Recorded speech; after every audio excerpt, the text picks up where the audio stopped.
अरे वा, छत्रपती शिवाजी महाराजांची तलवार. आय एम ग्रेटफुल पीएम साहेब, but I don't want. Why not? आमची लायकी नाही शिवाजी महाराजांची तलवार वापस न्यायची. आमच्याकडे गंजून जाईल ती. आमचे राजकारणी महापुरुषांच्या नावानं जाती जातीत काड्या लावायले. त्यांना तलवारीची काय गरज आहे महाराजांच्या? त्यांना काडीची गरज आहे. इतिहास वाचून पुढच्या पिढ्यांनी सुधारायचं असतं, पण आमच्याकडे इतिहासाची मोडतोड करण्यातच जास्त इंटरेस्ट आहे.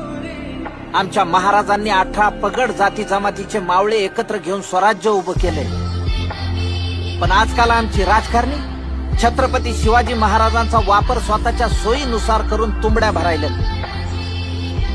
छत्रपती शिवाजी महाराजांचे गड किल्ले नीट सुधरून आणि त्यांचा मोठेपणा समजून घेण्याची लायकी जरी आमच्यात आली ना, तरी आम्ही महाराजांची तलवार सन्मानाने परत नेऊ. मला खात्री आहे तुम्हालाही ती पेलवत नसेल. As you wish. Jai Maharashtra.